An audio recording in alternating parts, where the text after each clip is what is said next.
Hello and welcome back to the Good Talkers podcast. It is so nice to have you all here for season 2, episode 2. Yoo! So exciting. My name is Tessa Livingston and of course I am joined by the fabulous Good Talkers team. They are Deanna Cooney. Hello. Ashton Haugen. Hello. And Jordan from NZ Audio Editors. Greetings, Earthlings. Oh, nice. Nice. It was really... Way to bring it back down to our normal level. Good job. Yeah, straight back down. That was all sounding so professional. Right. Now, before we continue on today, Ashton, I hear that your coffee maker broke. It is one of the largest tragedies of my life. Hang on. First season, didn't your fridge break? Yeah. Oh, yeah. You are having a bad run with appliances, lady. What's going on?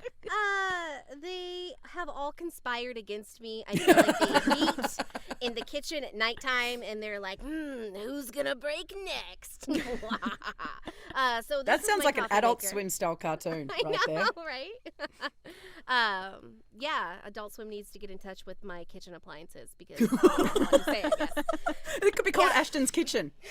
You know what? That's a really fun game we should play because I frequently think about what different appliances and different things around the house would sound like. I've voiced appliances.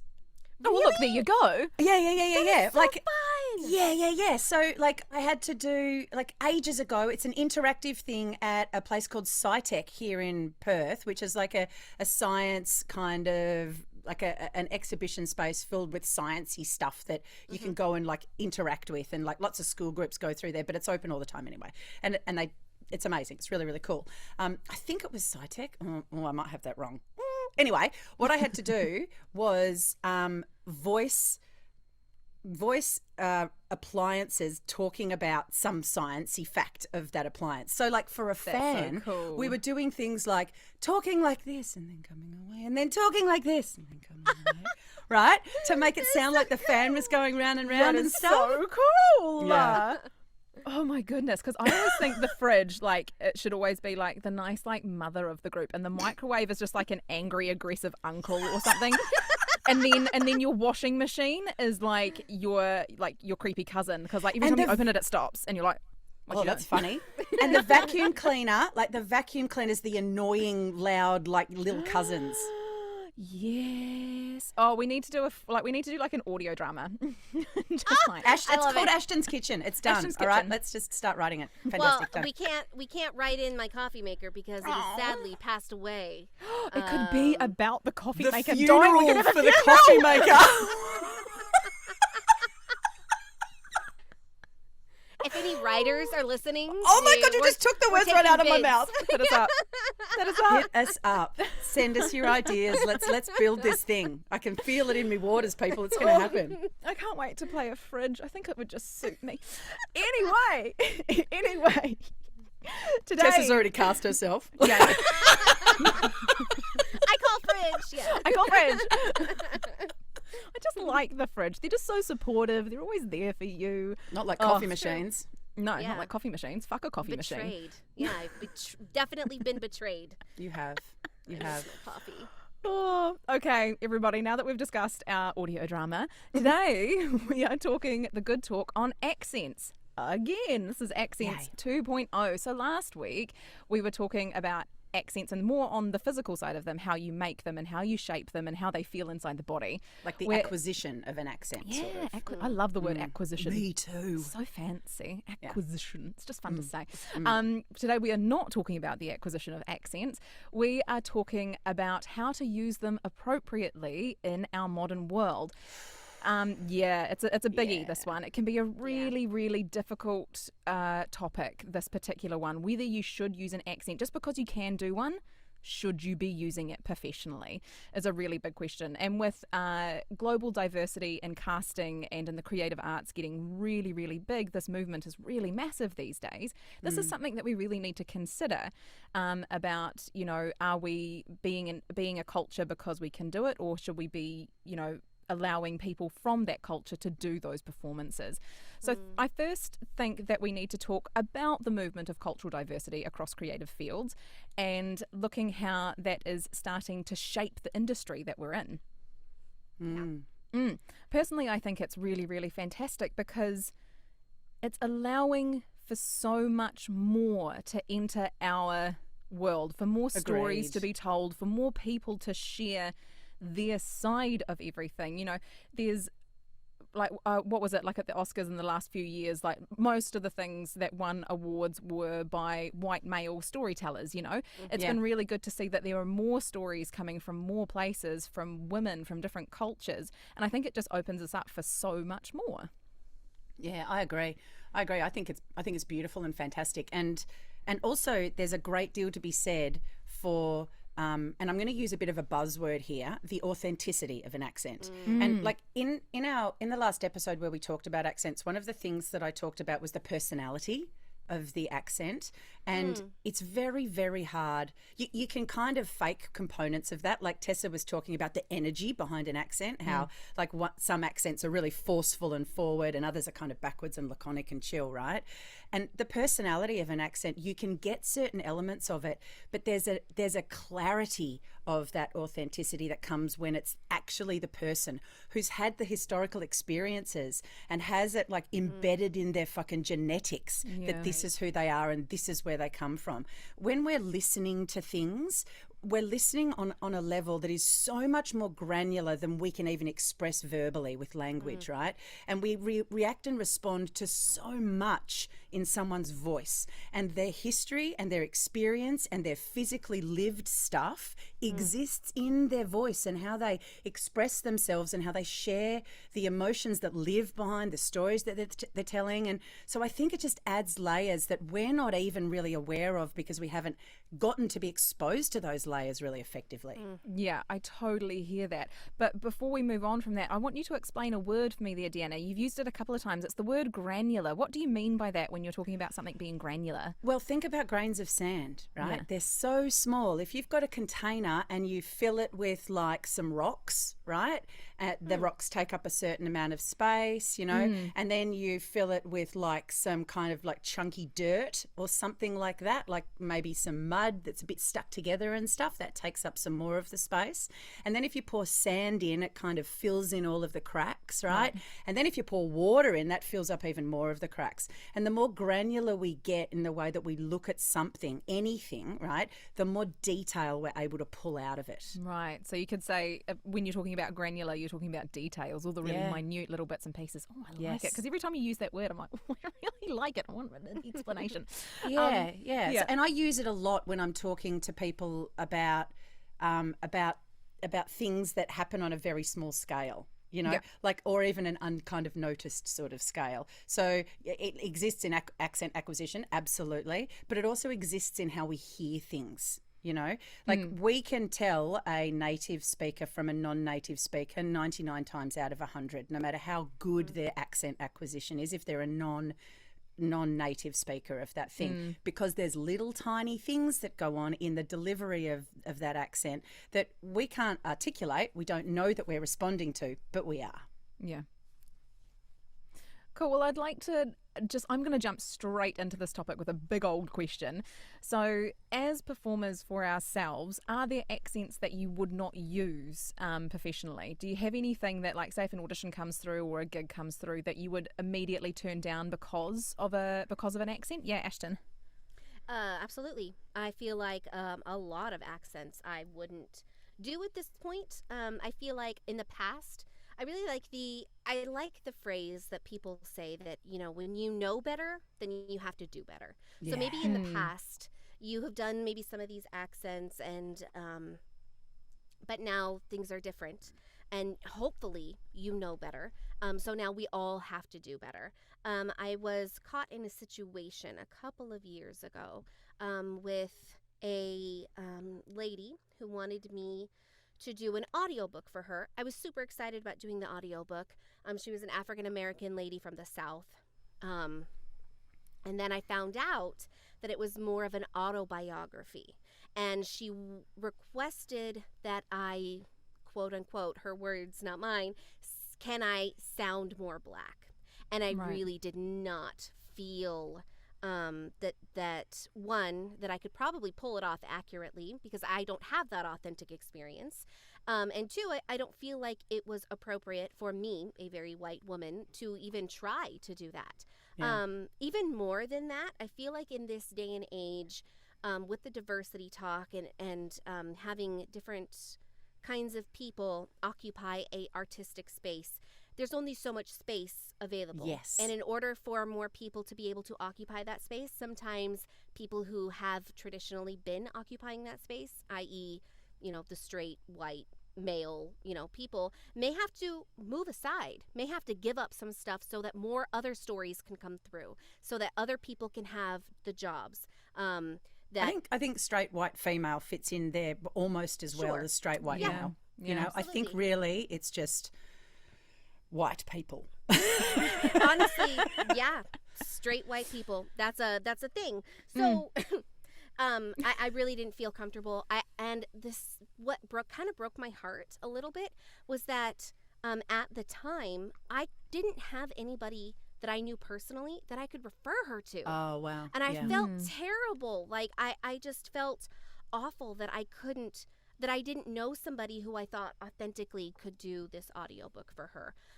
So I pointed her to some casting sites and some things like Great. that. And she said that she found somebody. Like, she did come back to me and said that, okay, thank you so much. I think I found the perfect person, which made me feel really good. Excellent. Because I can't imagine, I feel like her story now will be told so much better by somebody else than it would have been me. And yeah, it was a good deal. Like, it was me letting go of a couple $1,000s. Like, that's a big deal to say no to. But In I your could world, never, right? Like for yeah, you personally, above and Totally. beyond like cultural respect and Yeah. respect for diversity and all that kind of stuff, and respect for your fellow humans and all that kind of stuff. Your survival actually is really important. Yeah, So that's exactly. another thing that we have to sort of. It's not a reason to engage in something that you think morally is inappropriate or Right. ethically or whatever, right? But it counts still. Yeah. It does still count, and it was at a time I really could have used that, couple $1,000. But I, in good conscience, every time I would be spending that money, I would be thinking, like, this is what you did. Yep. You Yes. shouldn't have done it. This is what, you know what I mean? And I mean, save all the backlash and all of that aside, it would have never been right. And it would have never been it would have never been a good justification of like her work Yes. being told. The story of her work, she spent all this time. And it's her taking all this life. time in her whole life. Yeah. Telling the story. It's her. And I just couldn't in good conscience do it. I feel flattered that she felt like I was a good enough voice actor to where I could pull it off. But just because I could pull it off, in her eyes, does not mean that it was appropriate for me to do so. Yeah. What do you think on that, Deanna? I think that's great. I Yeah. think I would have done the same thing. Yeah. Right? Like there's lots and lots and lots of stuff I'm not interested in doing. What's interesting for me is and by not interested, I mean won't, because Yeah. I don't think it's right for all of the reasons that Ashton just outlined. And, the storytelling component, the authenticity of the voice component, but also the taking up space that isn't mine to take up. Yeah. I feel very, very, very strongly about that. It's not fair from a human rights perspective, from it's not okay to take up more space than is appropriate, but also it's not okay to take space from other people just because it's been done in the past. Yeah. Like you said, Ashton, when you know better, you do better, right? What's interesting for me is what I think I will do comfortably, right? And I feel like I would do anything European pretty comfortably. I'd quite happily do there's a bunch of accents in that space that I would happily play with and not feel like I'm robbing someone of their rightful place or their cultural identity, which is really interesting because maybe I am actually. Do you know what I mean? I just Yeah, haven't I really. do know what you mean. Yeah. Yeah, that's a really interesting thought because a lot of the way that I feel about it is that I won't learn an accent for a professional job if I don't feel like I could visually fit into that demographic. That's where I sort of draw the line for myself. In New Zealand, we've got large populations of Māori, Pacifica, and Tongan, and I won't even pretend to begin learning them. I wouldn't I'm do interested- Indigenous Australian either. No, I would no. not do Indigenous anything Never. ever, No. anywhere. You and know? it's because my partner, he's New Zealand European, so he's white, but he went to Onehunga High School, so larger Māori population, and he can do that accent because he spent so much time with those people, and you know, and is able to put on that accent. And every once in a while, he's like, Tessa, do you want to give it a go? And I'm like, I just can't. Every time I go to do it, I just feel like it's just not appropriate for me. There's a whole pile of ick attached to it, right? Yeah. There's a whole pile of like, no, it just doesn't. And I also have a bit of a mental block to it. So like even trying to learn it structurally, like we were talking about last week, I try to give it a go, and it's like my entire body locks up and it goes, no, this isn't for you. Go back to doing your Scottish accent, you ginger. Like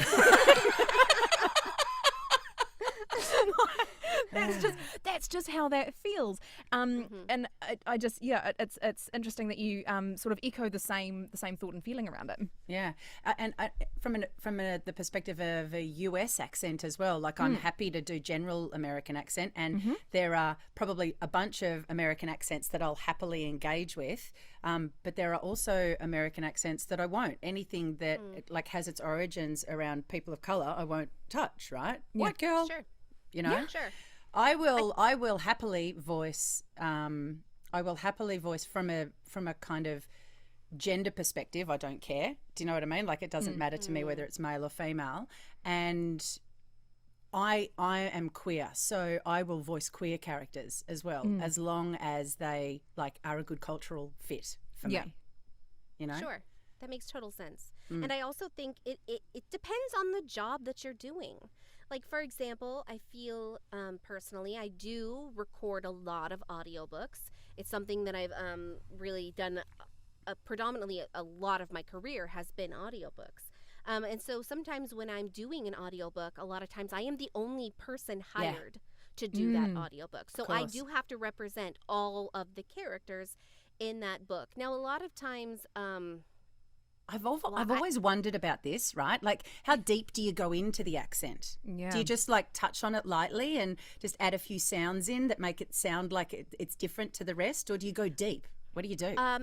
It really, when you're doing audiobooks, it's more about an attitude change than an actual anything else. So if I change my attitude, the way that the character speaks, you can tell that this is a different character talking. Yeah, right. You don't have to be like, I don't have to put on a huge accent. And I only do accents if the author requests it specifically. Or if it's specified in the text. Yes, if it's specified in the text. So if it says specifically that this character has a French accent, I will do it. Now, luckily, I haven't come across anything that besides that one time, that I have felt uncomfortable doing. Luckily, but if that ever became an issue, I feel like it would be important for me to reach out to the author or the rights holder, whoever I'm working with, the publisher, and make sure that this is still a good fit for me to do. But I feel like it's really difficult. I want to say that, okay, yeah, definitely, for sure. Regionally, if you're from that region, you should be able to get the work. And most of the time that is true. But I feel like audiobooks are kind of that anomaly where if I have to play all of those characters, I'm going to, and some of them do require me to do, say, British accents or German accents or, an accent of a place that I'm not from. I still have to do that accent. And so there is a place in voiceover work to do other accents for sure. Yeah. I really like Tessa's perspective of saying if I could not occupy that space on screen, like if it would be an inappropriate place for on screen for me to do that accent, I feel like, okay, maybe that's definitely not something I should be doing. And I also really like the inner ick factor we have. If it feels icky to me, I feel definitely that is a sign. That's something in my brain and in my heart saying this is not okay. Let's dig a little deeper into this, see what's going on, and see if this is something you should even be doing. Yeah. And actually, Deanna, you've brought up something really interesting for me as well, because another one of my, lines in the sand is that I won't voice a transgender character. Yeah. That's, that's absolutely it for me. But by you mentioning queer characters, when I was at the actors program, or when I was doing training, I was very, very often cast as gay characters. I was often a lesbian character, and I just and and I've never actually thought about whether that is something that I should deny or not. And it's since you've brought it up, that's really interesting. Should I be leaving that space for people, or because I would fit in that demographic in terms of the way that I look? It's interesting, isn't you it? know, what do you do? Oh, Jordan's got his hand up. Oh my God. Jordan, Yeah. jump on in. I actually love these philosophical conversations. And I wanted to ask the three of you, I know this is a little off topic, but if it was language based, would you have the same issues or thought process around, okay, here's a script in Spanish, even if you don't speak Spanish, if you can learn, 15 seconds of Spanish, if you do it enough times, you'll get good enough at it. Do you have the same, and I don't know if any of you speak other languages, but where do you guys sit on that? I think for me that's a context probably specific question, right? Because if I'm speaking a language that's going to go into a market that natively speaks that language, I would not do it if it wasn't. And even if I was fluent in that language, if it wasn't part of my cultural background or family background or anything like that, I would stay miles away from it. If it was for say an Australian TV commercial and I had to say 5 words in Spanish as part of the Australian context of a TV commercial, and it was very clear that I was an Australian voiceover talent doing this for the Australian market and it wasn't meant to be a native Spanish speaker, for instance, then I'd do that. Yeah, I think I was just about to say the exact same thing. So lots in New Zealand, even one that I did for Air New Zealand, I said Aotearoa in it, which is a Māori word. It's the Māori word for New Zealand. And so I'm really happy to say words of Māori in things, but if it was in the Māori language from a Māori perspective, Yes. I wouldn't. But because it was a English-speaking voiceover with Māori phrases in there, and I can pronounce them and say them with respect, Yes. you know how people feel about Indigenous languages. They go, oh, that's not how I say it, which drives me mental. Say it as best as you can in the language that it is from, with respect. Yeah. That I'm really happy to do. That from that person's perspective thing is really interesting, because I wonder if that is an influential consideration in audiobook narration, because what you're doing often when you're reading a book, it depends on the book, of course, right? But if you're reading a book, it's often from a perspective, right? Right. And so maybe the perspective of that writer is the really important thing when it comes to deciding how much accent you use when you're reading the characters' stuff, right? So for Ashton, with that book that you said no to, it's written from the perspective of a woman of colour, right? So you can't do that justice. But I never could have. Yeah. Yeah, but potentially if a book was written from, say, your perspective, someone that matched your perspective, but it had different accents in it, that would free you up to play with those accents, because it's not you trying to be that accent. Right. And I think the word here that I really like is respect. If I was doing another accent, especially in an audiobook, I'm not doing it in a way where I am making fun of the other culture. Like a caricature, right? Yes. Right. Yeah. That I'm not I'm not playing into a stereotype in any way.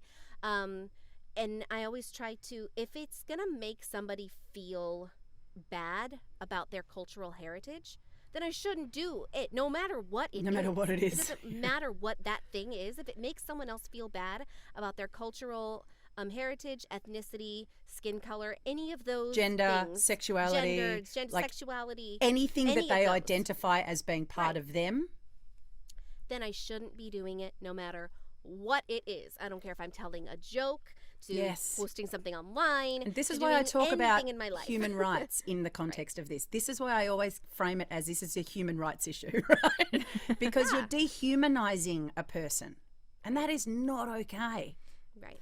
And I love that stereotypes have been brought up, because actually often to learn or gain access to something that I'm beginning to do, like for example the Irish accent, sometimes starting in a stereotypical place is what helps you get into the attitude of these things. Like everyone knows the stereotypical diddly-dee potatoes, that sort of thing. Everybody has potatoes. Everybody has used that to start an Irish accent. The problem is when people don't know how to blend that down and how to start actually making it authentic and how to start being a part of it. And so stereotypes are really great for learning, but it's when we don't take the time and the effort to actually give it Move respect outside and to move, of that to move stereotype, outside right? of it. I also think, like, for example, my own, like, where I am from, the stereotype of the dumb Valley girl. American Yes, valley yeah. girl. I mean, even in the last episode, I was making fun of it, but it was, I think it was in a way where it's like, I don't feel like I'm from this, place, and sometimes I speak like that. I say things a lot. I'm from California. I grew up here. I've lived here my whole life. So I don't feel offended by that, nor do I think most people from LA or California. We pretty much have a good sense of humor about ourselves. We know what we sound like. We find it really funny. But I feel like if you were doing something in a culture that maybe they wouldn't find very funny, like, I don't know, I'm not sure, because I'm a little ignorant to that, if an Irish person would find potatoes, They don't like it. Yeah. oh, really? No, because it's not a true representation of who they are. Yeah. Yeah. Or like when people go leprechauns, like that's not a true representation of who they are. So that's why I use that example, because often people don't know that, even though that's a stereo, or like throw another shrimp on the barbie, like, you know, that. Yeah. Oh, I've got a kangaroo in my backyard. Fuck off. Like, exactly. Oh, fish and chips for us, and you Yeah. know, those things are absolutely fine, because they are representations that other people are able to understand about a particular culture. But if that's the only reference point that you're using, that's a problem. That's a problem. Yeah. And stereotypes exist for a reason, right? Yeah. And they're real, and there's no point denying that stereotypes are there, and they're actually really functional and useful in a lot of ways, but you have to remember they're broad brushstrokes. Very, very broad, not very nuanced, not very granular brushstrokes. Oh, just throwing Right? that word Just around. toss that So word good. back in again, right? But it's a really good example of what that word means. There's fuck all detail in a stereotype. There's some details enough to create a picture, right? But it's not a nuanced picture. Yeah. Jordan, such a great question. That was such a good That was question. so good. Thank you. You should ask more questions. I like it. Good yarns, quality yarns. I'm enjoying it. Yeah. All right. Well, then that throws us into a really good space to talk about this next thing. So, I am a big fan of the show Big Mouth. Everybody's seen that, the Netflix Yes. Love it. So good. cartoon about kids growing up through puberty, and it's so just funny. fantastic. It's so fantastic. Now, Jenny Slate is an incredible actress, an incredible voice actor, and she plays the character Missy on Big Mouth, who is a young Native American black character, and she voiced her. So Jenny Slate is Jewish, I think. I'm going to have to double check that. Yeah, I think she's so. Jewish. I think that's 'Cause what I I'm read. pretty I sure think- she's Jewish from the East Coast. I think from like New York area, Yes. New Jersey. I'm not sure exactly where she's from, but I think she's from that area. Yes, and there are a lot of Jewish themes and references throughout Big Mouth as well. Now, Jenny was playing her up until season 4, and then in season 5, she stopped playing her because she wanted to give the role to someone of that culture. And it was really, really interesting, because I remember watching it and listening to it, and because of that, my ears are the way that they are, and I originally started watching Big Mouth as homework, and then fell in love with it. So, and my ears went, "That's not the same actress. Is she sick? What's happened there?" And she decided to give that character to somebody else because of that. What do we think around that? Winning. I love that Jenny Slate had the I really respect her to walk away from such a successful show, because she felt Oh, that'd be hard, wouldn't it? Oh, Well, gosh, she it would be voiced so other hard. characters as well. She was doing lots She's of other still, bits and pieces. yeah, but I mean, I guess to walk But away the from big that character. part, Yeah. the big part that she had on the show. Yes, she still is on the show. She does a lot of other characters. I really respect her for now that she knows better, that she's doing better. I think what we also really need to lean into as well is the actress that stepped up and took that role, because although it does sound a little different, that actress is doing a phenomenal job with that role. Incredible. And she sounds a lot like Jenny Slate, very similar. It's very granular differences. Yes, let's very put that in. granular. Granular differences. It is different, and I also like that Big Mouth also handled it in a way that they understood that they had made an oopsie, that they did something that maybe wasn't cool, and now we're trying to rectify that and make it right. The whole show together did that as a thing. And so I really respect not just Jenny Slate, I respect the new actress stepping into the role, and I really respect everybody on Big Mouth for seeing that there was an issue, rectifying Just that sorting issue. it out. And sorting it out. And it's life. It's messy, you know. Even if you're doing wrong and you're making mistakes, if you can stop and say, okay, this is wrong, I shouldn't be doing this, and then rectify it, that is so much better than just putting your head in the sand and just to keep going like nothing's wrong. That's not okay. That's really, really not okay, you know? Yeah. Yeah, and I think it fit in so well with actually the story arc as well, you know, because at that moment in time, at midway through season 3, Missy was trying to find herself in her culture, and actually they were still growing up. I think they went from the end of season 4 into season 5 into a new age. So actually, her voice would have naturally changed anyway. So it actually it felt really, it was really, really cool. I did, for a moment when I was listening to it, you know, in my biases, went, oh, well, why did she do that? I really liked the way that she did it. And that was, you know, that was the first thing that came into my head. And it was interesting to have that discussion with myself to go, actually, Tessie, you need to let that go because there's a bigger thing at play here. Yeah, it's actually not about what you like and don't like, because you're probably going to like all of it anyway. If someone's highly skilled, you're going to enjoy their performance. If someone gets cast in something, irrespective of their heritage and culture and all that kind of stuff, you're probably going to enjoy their performance because they're performers. It's their job. It's not like they hired someone shit to do the job over someone good that's more appropriate, right? The person in the job was hired because they're fucking killer and really good and really nailed it. And everyone enjoyed it. Like there were seasons worth of it. If she wasn't any good, she would have disappeared real early, right? This is not about good or bad, enjoy, not enjoy. It's about what's right. What's the right thing to do here? Yeah, because that became really apparent with Hank Azaria from The Simpsons as well, with the number of characters that he was playing when he was voicing Apu. And people got really upset with that. But I feel like that was a time when we weren't. That was groundbreaking, right? Yeah, that was like ahead of its time, like in terms of like the general populace. You know? Yeah. Yeah, I feel like Hank Azaria. Well, I hope. I don't know. I'm not in Hank Azaria's head. I feel like there was. Wouldn't that be a nice place to be? Oh, I think I'd quite like it in there. Tessa would be like, oh, comfy, yeah. But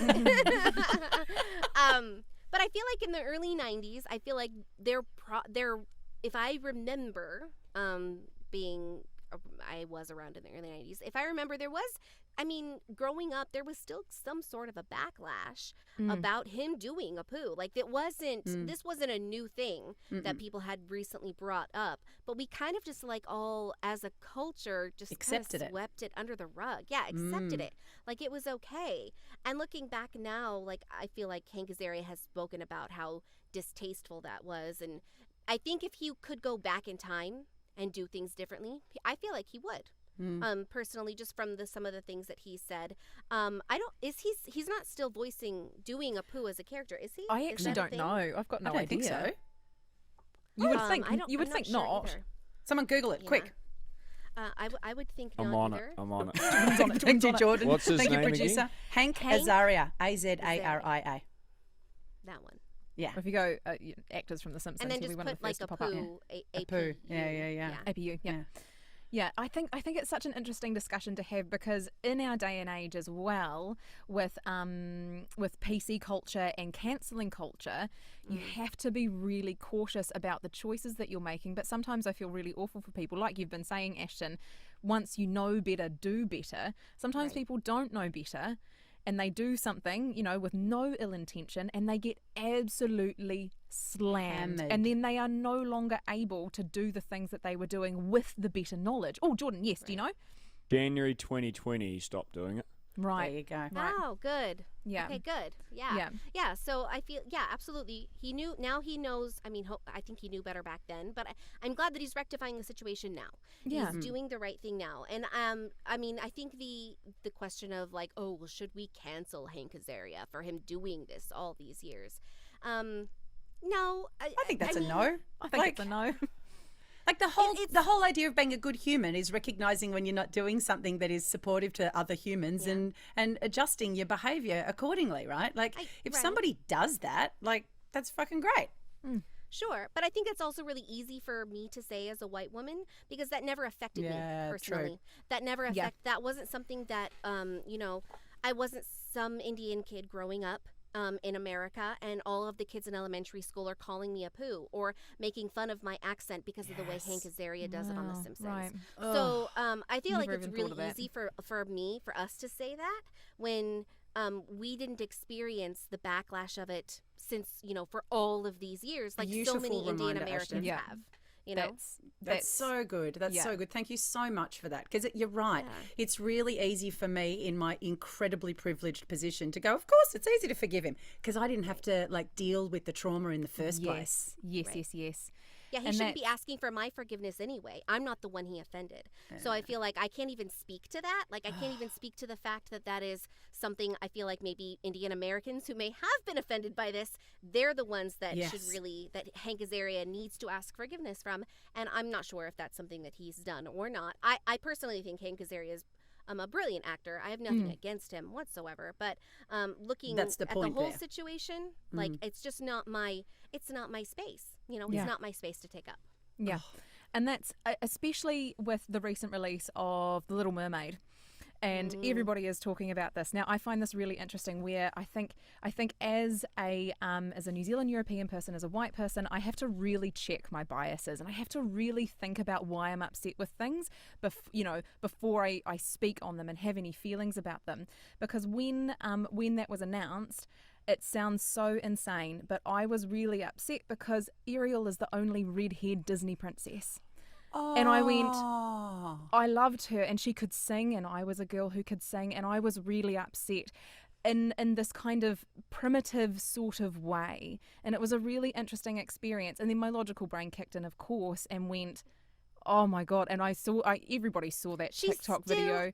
is She a still- redhead. She still they is. didn't change that part. No, she they still didn't is a change redhead it. who can sing. That's But it's- still but all it- true. Yeah, it's still true, but it's interesting those reactions that we have to those things that we think are precious to us. And then when you look at it on the bigger picture, there are so many young girls who are now being represented by Disney, and how fucking cool is that? Oh, it's the best. And it's just interesting because that's something I talk about with people all the time, is recognizing your biases and then choosing to move through those with better knowledge, because you're allowed to have your immediate reactions and your immediate biases and all those sorts of things. Well, you that's how can't we're avoid programmed. them. You No, can't avoid It's them, really right? They're hard like, not It's to. really yeah. hard. You It's can't really not. hard to untrain yourself to think those things. That's what Exactly. takes It's time. really untraining. Yeah. Because you are trained from a young age to think and do and feel these things because of the way that you grew up.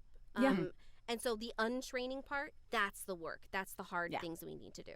I reckon I just did a bit of untraining then, right? Like when you said, hang about, Deanna, fucking check your privilege, which is what you said but very nicely. It was beautiful and kind and lovely, but really what was there was like, check your fucking privilege, lady, you know? And it really, it adjusted some thinking for me. It's like it's like level attained, right? Like I just unlocked some shit and got some new stuff. So thank you for that, Ashton. That was really, really meaningful. Thank you. Yeah. Yeah, it's something I've been learning and unlearning, learning all my other things. And I'm not perfect either, in any stretch of the imagination. I still have so much to learn.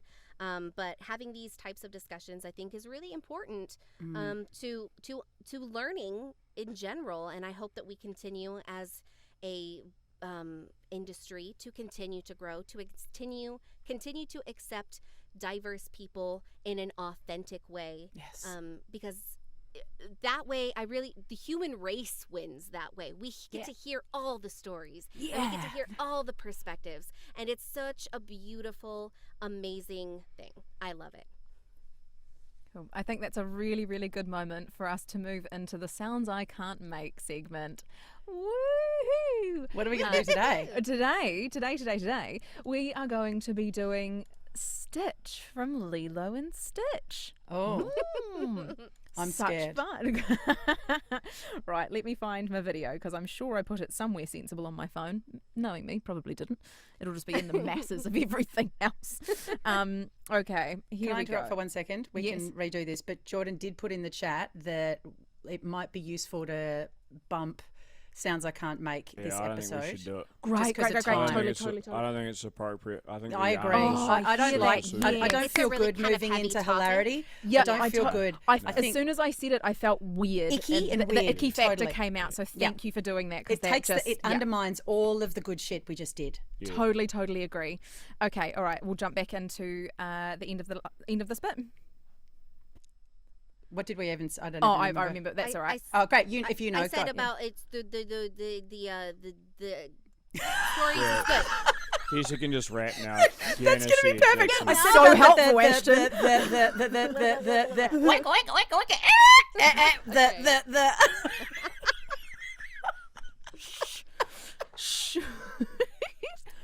Okay, back to seriousness. Thank you so much for sharing that, Ashton, as well, because I think with the three of us, you know, in the professions that we are in a position of privilege, and it is so important because we know we have that position to go, hey, look, let's have these conversations. Let's understand that we have biases. Let's understand that we are humans and we were brought up in a certain way with certain beliefs, and that it's okay to have those. What's not okay is to continue to act upon them and to make choices that are better for the human rights of everybody. And everybody gets better through these conversations as well. That's the thing, right? Like if we get too judgy about people not quite getting it right, then all we do is close down opportunity for further growth, further development, further learning, further conversations. Absolutely. Yeah, and it's like when people, like one of my favourite examples is when people try to say a word from another language and the person who speaks that language goes, no, you don't say it like that. And you go, oh, I now don't want to even try, you know. It's that whole sense of encouragement and nurturing people into a space where they feel like they can make good choices and at least try to do the right thing, because we are so diverse, we are so all over the place now, we're connected with absolutely everybody, and the chances that you're going to do something wrong are fucking high. Super high. They're super high. Super high. So We're all gonna make mistakes. We're all gonna mess Yeah. up. Let's just learn and keep going. yeah, and so support each other. to have these conversations is so important, because you know what, someone's probably going to email us and go, hey, you know what, you said this thing, and from my perspective and my culture, which I'm a hope part so. of, maybe you could have said it this way. And I hope that happens, because I want to learn, I want to know everything I can about everybody else to be as good a human as possible. And if you are one of those people and you do have something to say to us, you can get hold of us on all of our socials, right? We're on TikTok, we're on Facebook, we're on Instagram. Just look for the Good Talkers podcast. Google us, you'll find us. And if you want to do it via email, you can email us at thegoodtalkerspodcast@gmail.com. And we just want this conversation to keep going. So please, like anything that you've got to share with us, share it. And if you don't mind us sharing it on like live as well, you know, out into the world, then it'd be really great to share some of these stories on the podcast down the track as well. Yeah.